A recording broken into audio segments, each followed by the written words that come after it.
Okay, तो last class में हम लोगों ने आरआरबी एलपी सीबीटी फर्स्ट का जो प्रीवियस ईयर का जो पेपर था उसको हम लोगों ने यहाँ पे डिस्कशन कर रहे थे। ठीक है, तो साइंस में फिजिक्स केमिस्ट्री से रिलेटेड जो क्वेश्चन था उसको हम लोगों ने कई सेट वाइज करके देख रहे हैं। वहाँ पे हम लोगों ने सेट फोर्थ में 4 नंबर तक का जो हमारा सेट था यहाँ तक हम उसको खत्म कर दिए। ये हमारा आज का 5वां सेट है। ठीक है, तो यहाँ पे देखिए आज जो हम जो देखेंगे वो हमारा इस तारीख में शिफ्ट सेकेंड का जो आपका जो पेपर होगा इसको हम यहाँ पे डिस्कशन करेंगे। ठीक है, तो क्वेश्चन को देख लेते हैं क्या क्या क्वेश्चन इसमें। देखिए यहाँ पे आपको क्वेश्चन दिया गया है कि रिक्त स्थान में सबसे उपयुक्त विकल्प भरे। ठीक है, और क्वेश्चन ये है कि ध्वनि की पिच इसके यहाँ पे किस पे निर्भर करती है। ये जो आपके ऑप्शन दिया गया है आवृत्ति, लय, आयाम, तरंगदैर्घ्य, तो किस पे निर्भर करती है इसको आपको बताना है। ठीक है, तो जो ध्वनि की पिच होती है किस पे निर्भर करता है, ये होता है आवृत्ति, फ्रीक्वेंसी पे ये निर्भर करता है।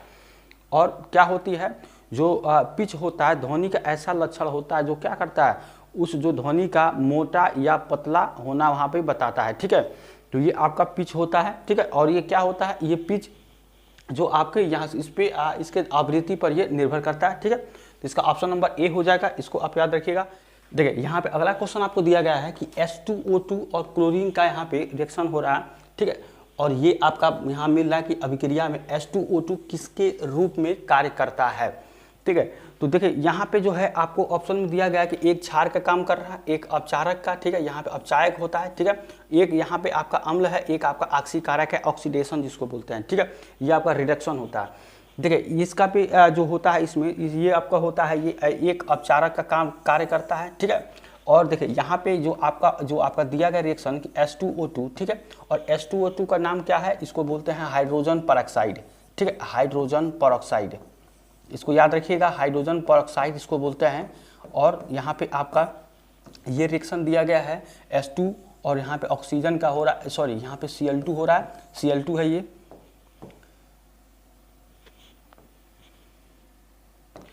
देखिए यहाँ पे आपका Cl2 का रिएक्शन हो रहा है और क्या बन रहा है यहाँ पे 2HCl हाइड्रोक्लोरिक एसिड बन रहा है और यहाँ पे ऑक्सीजन बन रहा है। ठीक है, तो इसके बारे में कह रहा है कि ये आपका क्या है, तो इसको कैसे पता करें कि ये अपचारक हो रहा है। तो यहाँ पे देखिए ये इसका ऑक्सीडेशन नंबर निकालेंगे तो यहाँ पे देखेंगे दो हाइड्रोजन है तो 2x माइनस यहाँ 4 हो जाएगा बराबर 0, क्योंकि देखिए एक ऑक्सीजन का ऑक्सीडेशन नंबर -2 होता है, 2 ऑक्सीजन है तो कितना हो जाएगा -4, x यहाँ पे निकालेंगे तो आ जाएगा +2। ठीक है, और इसमें कितना हो जाएगा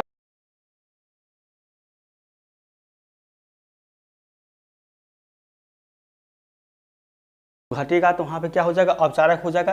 तो इसके बारे में पूछ रहा था तो इसका ऑप्शन नंबर बी हो जाएगा। देखिए यहाँ पे एक चीज़ और है कि ऑक्सीडेशन नंबर जो ठीक है, ऑक्सीडेशन नंबर कैसे निकाला जाता है, तो यहाँ पे हम आगे के जो केमिस्ट्री का जो क्लास लेंगे, अभी यहाँ पे हम जो है जो केमिस्ट्री क्लास नहीं लिए हैं, तो जब केमिस्ट्री क्लास लेंगे तो वहाँ पे हम आपको ऑक्सीकरण अपचायक जो भी होता है इस चैप्टर से रिलेटेड बहुत सारे आपको, जैसे कि मान लीजिए आपको दे देगा K2Cr2O7 का बताइए कि यहाँ पे क्रोमियम का जो हो गया ऑक्सीडेशन नंबर क्या होता है। ठीक है, H2SO8 में दे देगा। ठीक है, HCl में दे देगा हाइड्रोजन का, क्लोरीन का, H2SO4 में आपका सल्फर का बोल देगा कि ऑक्सीडेशन नंबर क्या होता है। ठीक है, तो ये थोड़ा सा लंबा प्रोसेस होता है और एक एक जो है आपका, जैसे देखिए यहाँ पे क्लोरीन का ऑक्सीडेशन नंबर -1 होता है। ठीक है, यहाँ पे हाइड्रोजन का +1 लिया जाता है। ठीक है, इस तरह से आपका जैसे मान लीजिए यहाँ पे सल्फर का +6 होता है। ठीक है, निकाल के भी आप देखेंगे तो वहाँ पे आपका आता है। तो इस तरह से कुछ ऑक्सीडेशन नंबर है जो आपको क्या करना पड़ेगा, याद रखना पड़ेगा। जब आप याद रखेंगे तो इस तरह से आपको ऑक्सीडेशन नंबर निकालना बहुत जरूरी है। ये आपको एग्जाम में पूछता है कि इसमें से ऑक्सीकरण नंबर बताइए कि क्या होता है। ठीक है, ऑक्सीडेशन नंबर क्या होगा इसका। ठीक है, तो इसको क्या एकदम थोड़ा सा हम विस्तार में आगे से क्लास में यहाँ पे देखेंगे जब केमिस्ट्री क्लास लेंगे। ठीक है, तब तक के लिए यहाँ पे इस तरह जान लीजिए कि ये आपका क्या होगा, यहाँ पे एक अपचारक का कार्य करता है, इसका ऑप्शन नंबर बी हो जाएगा। ठीक है, और एग्जाम्पल के तौर पर भी वहाँ पे हम देखेंगे। यहाँ देखिए यहाँ पे अगला क्वेश्चन आपको दिया गया है कि निम्न में से कौन सा एक बॉर्डर लाइन तत्व नहीं है। ठीक है, बॉर्डर लाइन तत्व इसमें बताना कि कौन सा नहीं है, तो जो आपको दिया गया ऑप्शन में प्रोनियम, सिलिकॉन, बिस्मथ, बोरान। ठीक है, तो यहाँ पे जो बॉर्डर लाइन जो तत्व होता है ये आपका होता है बिस्मथ। ठीक है, बिस्मथ होता है, ऑप्शन नंबर सी इसका हो जाएगा। और बिस्मथ जो होता है इसका जो आपका सिंबल क्या होता है, यहाँ बिस्मथ जो होगा इसका सिंबल होता है Bi। ठीक है, Bi, और यहाँ पे परमाणु क्रमांक एक होता है परमाणु क्रमांक। ठीक है, परमाणु क्रमांक क्या हो जाएगा, ये होता है 83। ठीक है, और इसका परमाणु भार कितना होता है, परमाणु भार ये क्या हो जाएगा आपका, ये 200, यहाँ पे आपका 83 सॉरी ये 208.99 यहाँ पे करके होता है, ये इसका परमाणु भार होता है, ठीक है। और एक चीज़ और है बिस्मथ के बारे में, ये बहुत कम अभिक्रियाशील होता है, ठीक है। ये कम अभिक्रियाशील होता है, क्रियाशील होने के कारण ये क्या होता है, मुक्त अवस्था में ये पाया जाता है, कम क्रियाशील होने की वजह से मुक्त अवस्था में पाया जाता है, ठीक है। इसको भी देखिए, यहाँ पे अगला क्वेश्चन आपको दिया गया है कि यहाँ पे है कि गति का जो पहला समीकरण होता है, ठीक है, किसके बीच संबंध दर्शाता है। जो गति का जो पहला समीकरण किसके बीच संबंध दर्शाता है, ठीक है। तो ये आपका क्या होता है, वेग और समय के बीच में क्या होता है, यहाँ पे संबंध दर्शाता है। और जो पहला जो समीकरण होता है ये होता है v = u + at, ठीक है। ये आपका पहला समीकरण होता है, इसी के बारे में पूछ रहा है। तो ये क्या होता है आपका वेग और समय के बीच में। जो दूसरा होता है ये होता है s = ut + ½ at², half at², ठीक है। तीसरा होता है आपका v² = u² + 2as, ठीक है। ये आपका होता है 2as, ये तीसरा होता है। तो ये आपके तीन जो नियम था, ये पहले के बारे में पूछा था, क्या होगा आपका वेग और समय में यहाँ पे जो है आपका इसका जो है संबंध को दर्शाता है। इसका ऑप्शन नंबर बी सही हो जाएगा, ठीक है। इसके बाद आगे देखिए यहाँ पे अगला क्वेश्चन आपको दिया गया है कि निम्नलिखित में से कौन सा कथन प्रयोग यहाँ पे प्रयोग करने के लिए गलत होगा, ठीक है। तो इन चारों में बताना है कि कौन सा है प्रयोग करने में गलत होगा। जो पहला है कि एक तत्व का 1 मोल, ठीक है। दूसरा है एक यौगिक का 1 मोल, एक तत्व का 1 परमाणु, एक यौगिक का 1 परमाणु, ठीक है। तो ये आपके 4 है, इसमें बताना है कौन सा गलत होता है, ठीक है। तो ये जो ऑप्शन नंबर डी है कि एक यौगिक का 1 परमाणु, ये आपका क्या होता है, गलत होता है, ठीक है। और यहाँ पे जो ये यौगिक होता है ये क्या होता है, यह एक क्या होता है, शुद्ध पदार्थ होता है, ठीक है। शुद्ध, यहाँ पे शुद्ध पदार्थ होता है, ठीक है। और क्या होता है यहाँ पे कि ये एक शुद्ध पदार्थ होता है और 2 या 2 से अधिक यहाँ पे पदार्थों के जो है मिश्रण से, ठीक है, 2 या 2 से अधिक पदार्थों के मिश्रण के रासायनिक संयोग के जो अनुपात में क्या होता है, ये बनता है आपका यहाँ पे यौगिक, ठीक है। तो इसका जो ऑप्शन हो जाएगा ये हो जाएगा ऑप्शन नंबर डी, एक यौगिक का 1 परमाणु, यौगिक के बारे में एक शुद्ध पदार्थ होता है, ठीक है। आगे देखिए अगला क्वेश्चन आपको यहाँ पे दिया गया है कि गोलाकार दर्पण की प्रतिबिंबित सतह के केंद्र को क्या कहा जाता है, ठीक है। तो गोलाकार दर्पण के प्रतिबिंबित सतह को क्या बोला जाता है, ध्रुव कहते हैं, ठीक है, जो पोल जो होता है, ठीक है।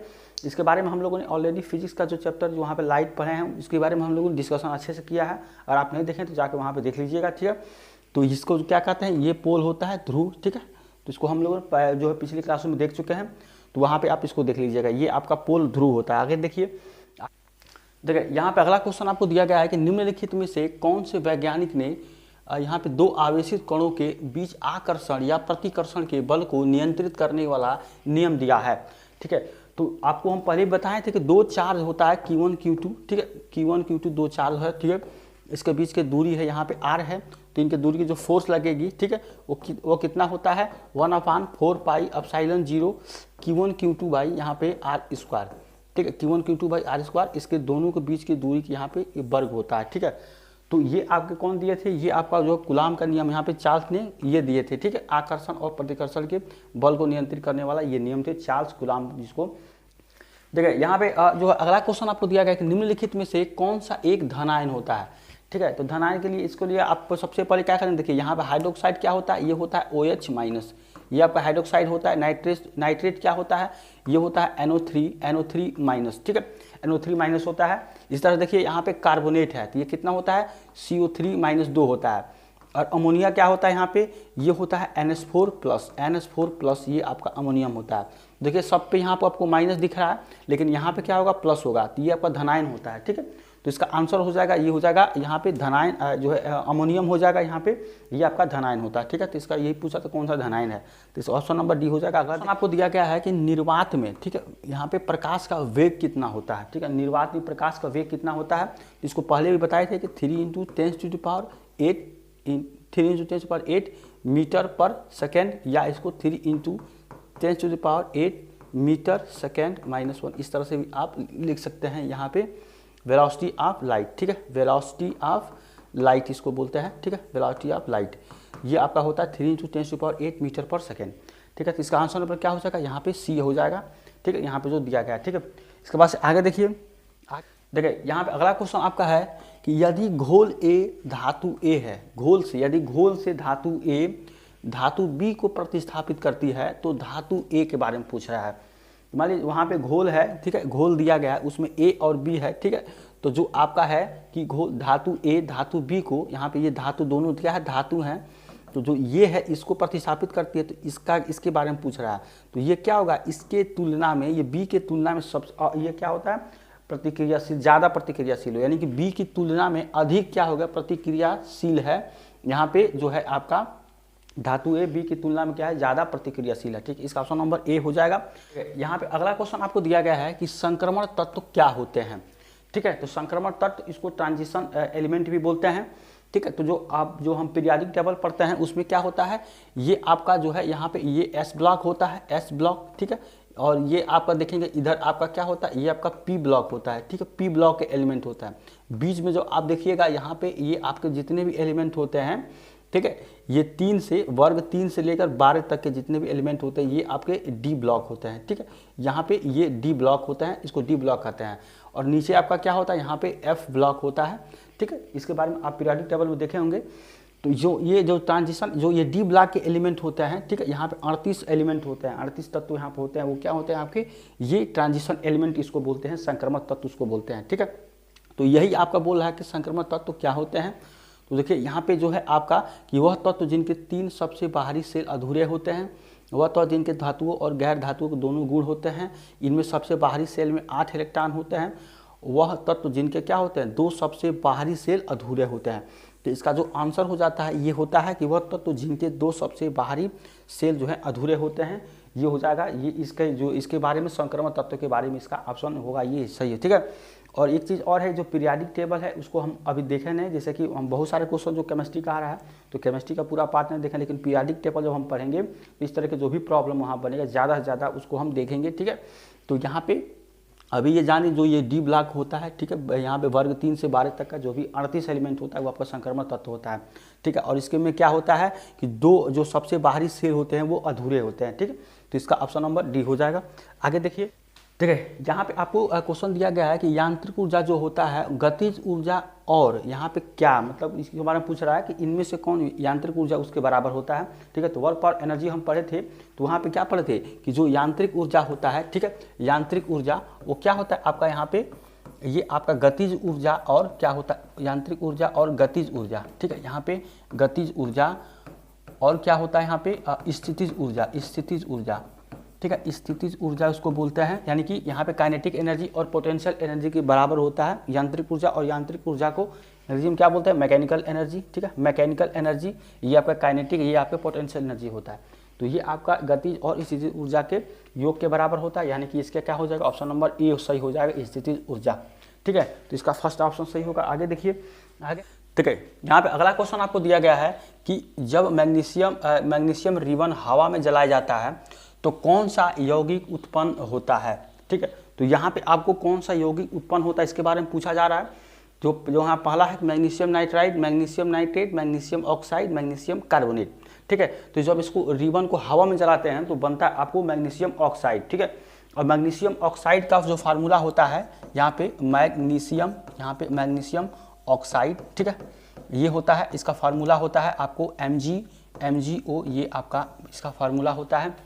और इसको जैसे मैं यहाँ पे क्या ऑप्शन नंबर ये जो सी है ये होगा मैग्नीशियम ऑक्साइड, इसका फार्मूला क्या हो जाएगा MgO, और इसको क्या बोलते हैं, मैग्नीशियम ऑक्साइड को मैग्नीशिया भी बोलते हैं। ठीक है, इसको भी याद रखिएगा, इसको बोलते हैं मैग्नीशिया। ठीक है, मैग्नीशिया। ठीक है, इसको आप याद रखिएगा, इसको मैग्नीशिया भी बोलते हैं, मैग्नीशियम ऑक्साइड को। ठीक है, तो इसका आंसर हो जाएगा ऑप्शन नंबर सी। आगे देखिए, यहाँ पे अगला क्वेश्चन आपको दिया गया है कि एक मिश्र धातु किसका एक उदाहरण है। ठीक है, तो मिश्र धातु किसका उदाहरण है, विविध मिश्रण का, पायस का, ठोस विलयन, कोलाइडी विलयन का। ठीक है, तो जो यहाँ पे जो मिश्र धातु होता है ये आपका ठोस विलयन का होता है। ठीक है, और विलयन क्या होता है कि 2 या 2 से अधिक पदार्थों का समांग जो मिश्रण होता है वो आपका विलयन कहलाता है। ठीक है, इसको भी याद रखिएगा, ये आपका हो जाएगा ऑप्शन नंबर 3 ठोस विलयन। ये इसका जो है यहाँ पे मिश्र धातु एक यहाँ पे ये इसका क्या होगा, उदाहरण हो जाएगा। ठीक है, जिसका ऑप्शन नंबर सी हो जाएगा। ठीक है, तो आज के लिए बस इतना ही। अगर आपको आज का क्लास अच्छा लगे तो चैनल को सब्सक्राइब करिए, लाइक करिए, शेयर करिए। ठीक है, और ज़्यादा से ज़्यादा लोगों तक यहाँ पे इसको शेयर भी करिएगा, और सब्सक्राइब ज़्यादा से ज़्यादा जल्दी ही इसको ज़्यादा करने की कोशिश करिए, ताकि हम और भी सारे कंटेंट जैसे कि जो सिलेबस जैसे साइंस है, ऐसे आपको बायोलॉजी है, हिस्ट्री है, पॉलिटी, बहुत सारे हमारे पास कंटेंट है। लेकिन क्या है कि अभी थोड़ा सा ज़्यादा जल्दी से ग्रो नहीं हो रहा है, तो बहुत सारे लोग जुड़ नहीं रहे हैं। ठीक है, तो आप कोशिश करिए तो जल्दी ज़्यादा इसको ग्रो कराइए, ताकि हम इस पे और भी सारा कंटेंट अच्छा में फ्री में आपको बेहतर से बेहतर कंटेंट यहाँ पे जो प्रोवाइड कराएं। ठीक है, तो उम्मीद करते हैं आप हमारे चैनल सब्सक्राइब कर चुके हैं। ठीक है, तो मिलते हैं नेक्स्ट क्लास में, तब तक थैंक यू सो मच।